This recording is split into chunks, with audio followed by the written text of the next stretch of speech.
bayan. Mga kababayan ko, dapat lang malaman nyo, bilib ako sa kulay ko, ako ay Pilipino. Kung maitim o may puti, meron naman kayo manghi. Isipin mo na kaya mong abutin ang iyong minimithi. Dapat magsumikap at nang tayo di maghirap ang trabaho mo. Pagbutihin mo dahil pag gusto mo ay kaya mo. Kung kaya mo ay kaya niya at kaya nating dalawa.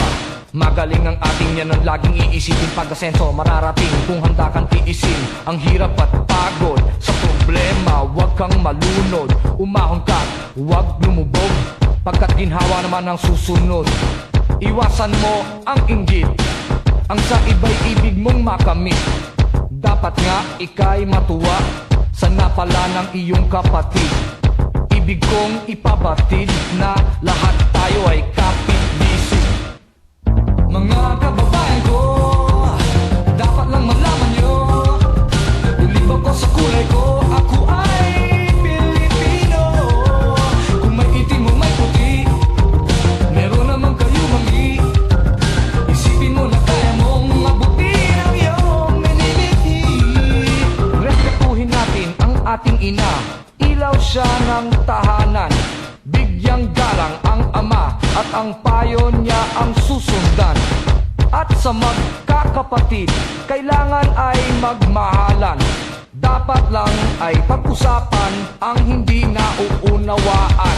Huwag takasan ang pagkukulang, kasalanan ay panagutan. Magmalinis ay iwasan, nakakainis, marumi rin naman ang magkaaway. Ipagbati, gumitna ka at huwag kumampi.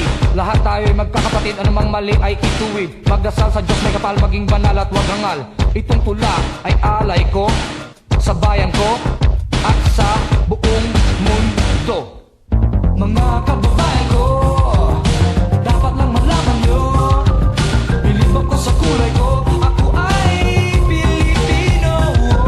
Kung may itim o may puti, meron naman kayo manghi. Isipin mo na kaya mong abutin ang iyong minimithi.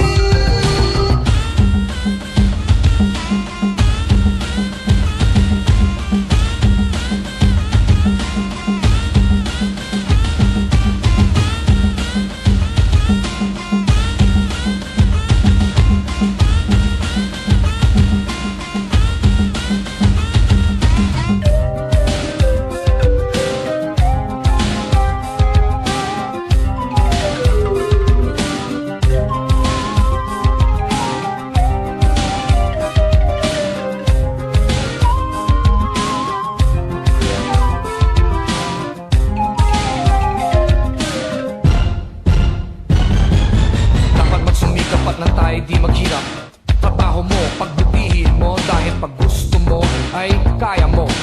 Kung kaya mo, kaya niya at kaya nating dalawa. Magaling ang ating yan ang laging iisipin. Pag-asenso mararating kung handa kang tiisin ang hirap at pagod sa problema. Huwag kang malunod, umahon ka, huwag lumubog, ginhawa naman ang susunod. Iwasan mo ang pag-inggit, ang sa iba'y ibig mong makamit. Dapat nga ika'y matuwa sa napala ng iyong kapatid. Ibig kong ipabatid na lahat tayo ay kapatid.